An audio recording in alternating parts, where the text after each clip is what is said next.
Municipal सहकार मजदूर union और एनटेक के वर्किंग सदर आदिल शरीफ ने बिल कलेक्टर्स और एनटीआई के नुमाइंदों के साथ एक इजलास मुनक्किद किया और उनकी परेशानियों का जायजा लिया जो उन्हें खदमात की अंजामदही के दौरान पेश आ रहे हैं। बिलों की वसूली के दौरान वर्किंग प्रेसिडेंट ने यह मामला जीएचएमसी कमिश्नर के पास रुजू करते हुए एक मेमोरेंडम पेश किया ताकि इस मसले को हल किया जा सके। साथ ही यूनियन के आजिलाना इंतखाबात का भी मुतालबा किया गया।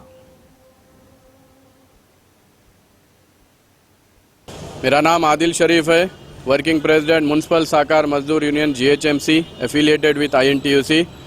जीएचएमसी एम्प्लॉयज़ में ख़ास तौर के बिल कलेक्टर्स, टैक्स इंस्पेक्टर को ऑफिसर थ्रेटन कर रहे, अब्यूसिव लैंग्वेज यूज़ कर रहे, क्योंकि जो अनरियलिस्टिक टारगेट दिया गया है जीएचएमसी डिपार्टमेंट की तरफ से वो अनरियलिस्टिक टारगेट अचीव नहीं कर सक रहे।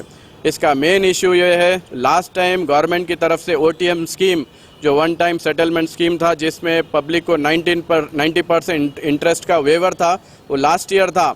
वो जो टारगेट लास्ट ईयर आया वही टारगेट ये साल भी आना बोल के एम्प्लॉयज़ के साथ बहुत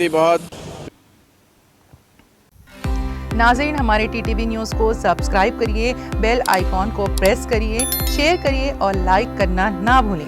और किसी एडवर्टाइजमेंट से मुताल्लिक़ जानकारी के लिए हमारे इस नंबर पर कांटेक्ट कीजिए। हमारा नंबर है 9550102020।